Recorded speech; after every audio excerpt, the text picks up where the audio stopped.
नमस्कार। गांव कनेक्शन से हम हाजिर हैं लेकर हमारा गांव बुलेटिन। गांव बुलेटिन हमारा वह शो है जिसमें आप बीते हफ्ते की ग्रामीण भारत की गांव कनेक्शन की 7 मुख्य खबरें देख सकते हैं।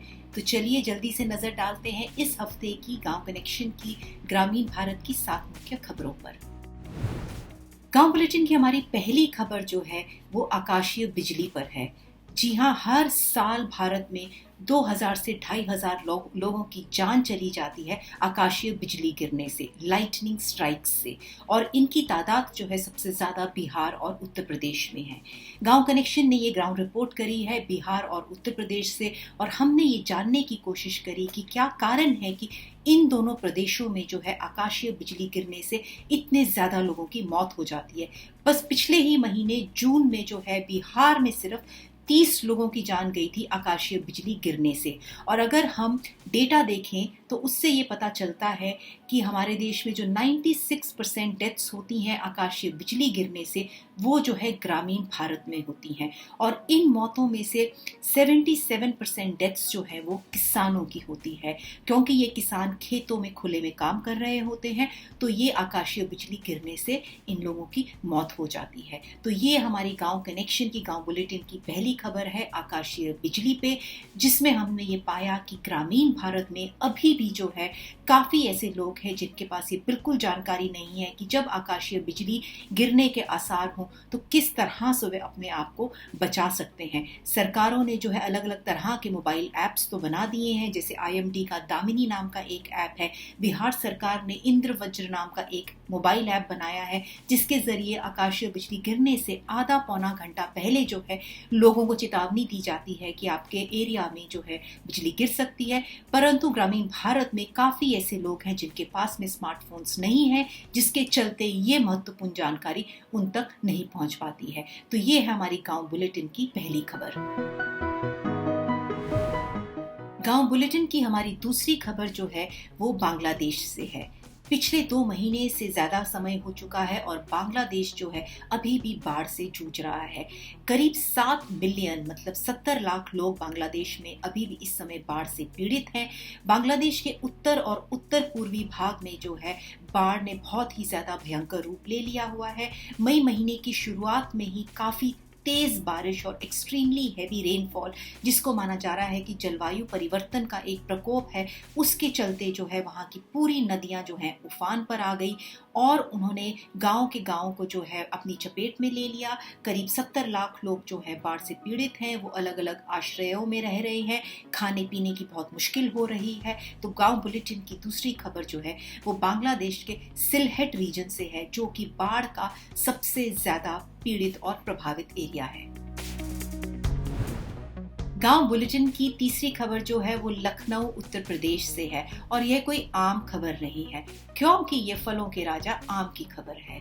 जी हाँ, लखनऊ में ये हफ्ते जो है जुलाई 4 से जुलाई 7 तक जो है एक खास त्योहार था जिसका नाम है आम महोत्सव। ये आम महोत्सव जो है अवध शिल्प ग्राम में रखा गया था, जहां पर करीब 1000 आमों की किस्मों के बारे में लोगों को जानकारी दी गई, और काफी जो वहां के विजिटर्स थे उन्होंने अलग अलग तरह के आमों को चखा, खरीदा, और इसके साथ में आम के काफी पेड़ पौधों को भी उन्होंने लिया। और आम महोत्सव में एक बहुत ही खास स्टॉल भी था जो था स्लो बाजार का। स्लो बाजार जो है किसानों और क्रिएटर्स के साथ मिलकर काम करता है और उनको प्लेटफॉर्म देता है अपने प्रोडक्ट्स को सीधा जो है कंज्यूमर्स तक पहुंचाने के लिए। तो चलिए फिर चलते हैं हम लोग लखनऊ के आम महोत्सव को देखने के लिए।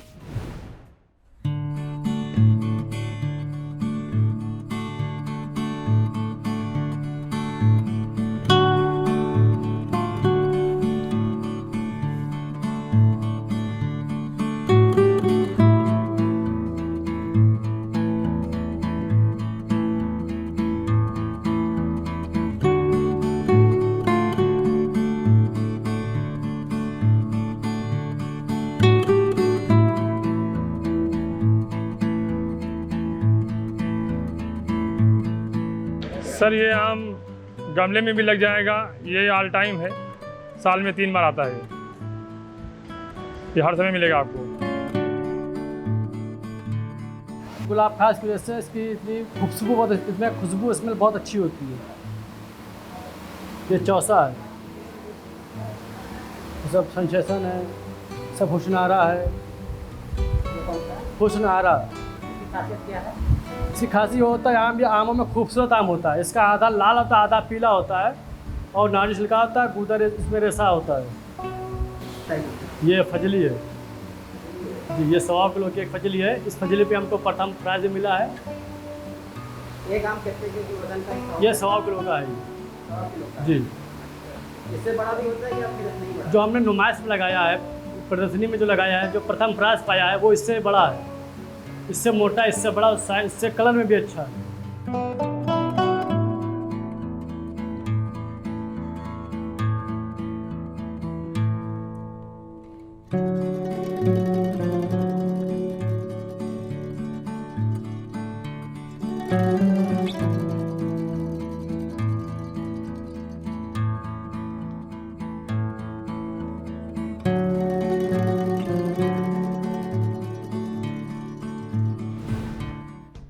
गांव बुलेटिन की हमारी चौथी खबर जो है वो रामगढ़ झारखंड से है। 2016 से जो है झारखंड में कुशल किसान नाम की एक स्कीम चलाई जा रही है, जिसके अंतर्गत किसानों को जो है नए नए तरीकों से खेती करना और नई नई तरह की उनको साइंटिफिक टेक्निक सिखाई जा रही हैं, जिससे उनकी आमदनी है जो बढ़ सके। पिछले इन सालों में जो है करीब 25,000 किसानों को कुशल किसान की तरह तैयार किया गया है। इन किसानों को सिखाया जा रहा है कि किस तरह नेट के नीचे ये लोग खेती कर सकते हैं, अपनी फसलें उगा सकते हैं, जिससे जो है इनकी फसलें जो है ना उनको पशु नुकसान कर सके, ना उनको भारी वर्षा से कोई नुकसान हो, और ना ही जो ओलावृष्टि होती है उनसे इनकी फसलें खराब हो सके। तो गांव बुलेटिन की हमारी चौथी खबर जो है कुशल किसान स्कीम के ऊपर है, जिससे जो है काफी किसानों को झारखंड में फायदा मिला है। गांव बुलेटिन की हमारी पांचवी खबर सीतापुर उत्तर प्रदेश से है। सीतापुर में खासकर जो किसान लोग हैं वो गेहूं और धान की खेती करते हैं। कोशिश करी जा रही है कि इन किसानों को जो है अलग अलग तरह की फसलों की खेती करना सिखाया जाए, ताकि उनकी आमदनी बढ़ सके और उनके जो हर साल लॉसेस हो जाते हैं उनको भी कम किया जा सके। उत्तर प्रदेश में काफ़ी जो फसलें हैं गेहूं की और धान की, वो छुट्टा पशु भी उसको काफ़ी नुकसान पहुंचाते हैं। हाल ही में 5 जुलाई को जो है सीतापुर में कृषि विज्ञान केंद्र और CMAP ने मिलकर एक किसानों के लिए प्रोग्राम किया, जिसमें करीब 50 किसानों ने उसमें पार्टिसिपेट किया। इसमें जो है किसानों को साइंटिस्ट्स ने जानकारी दी कि किस तरह से वो औषधि और सुगंध जो खेती है पौधों की वो कर सकते हैं, जिनको कि हम मेडिसिनल एंड एरोमेटिक प्लांट्स बोलते हैं। किसानों को ये बताया गया कि जो वो पारंपरिक फसलें करते हैं गेहूं की, चाहे वो धान की हो, चाहे वो सब्जियां उगाते हैं, उसके साथ वो किस तरह से औषधि और सुगंध पौधों को भी उगा सकते हैं, और इससे जो है उनकी आमदनी काफ़ी बढ़ सकती है, क्योंकि इन पौधों की और इनसे जो तेल निकलता है, जो इसेंशियल ऑयल निकलता है, उसकी विश्व भर में काफ़ी मांग है, और इसका फायदा जो है सीतापुर में किसान उठा सकते हैं। तो गांव बुलेटिन की हमारी पांचवी खबर सीतापुर उत्तर प्रदेश से है।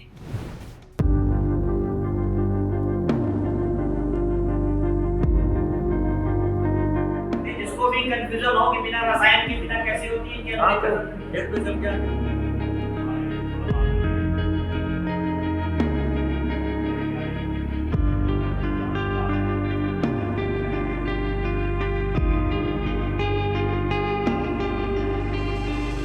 अगर जो ऑर्गेनिक खेती मेडिसिनल एरोमेटिक्स में की जाती है तो वो सबसे ज्यादा लाभकारी है, क्योंकि इसको बहुत ज्यादा फर्टिलाइजर की जरूरत मेरी नहीं होती है।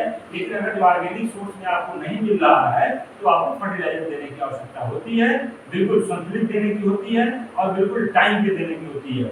अगर जो संतुलित देंगे, टाइम पे देंगे, तो फर्टिलाइजर की रिक्वायरमेंट और कम हो जाएगी। CMAP के सौजन्य से एक कार्यक्रम का आयोजन किया गया, जिसमें CMAP के द्वारा जो तकनीकियाँ विकसित की गई हैं उनका परिचय दिया गया, और मेंथा में हम किस प्रकार अच्छा उत्पादन ले सकते हैं, इस तकनीक के विषय पर जानकारी दी गई।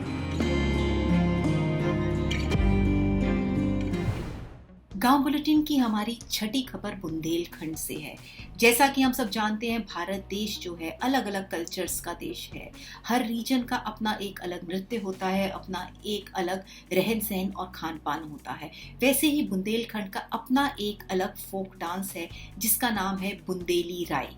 और इसको राई डांस इसीलिए कहा जाता है क्योंकि जिस तरह से अगर हम राई को कभी किसी प्लेट में या किसी कटोरी में डालें तो राई किस तरह से चारों तरफ गोल गोल घूमती है, उसी तरह से जब बुंदेली राई डांस करती हैं बुंदेलखंड की महिलाएं तो उनको देख के ऐसा लगता है कि जैसे राई जो है किसी कटोरी में या किसी प्लेट में जो है तेजी से नाच कर रही हो। तो गांव बुलेटिन की छठी खबर जो है ये झांसी से है, जहां से हम लेकर आए हैं आपके लिए बुंदेलखंड का बुंदेली राई नृत्य।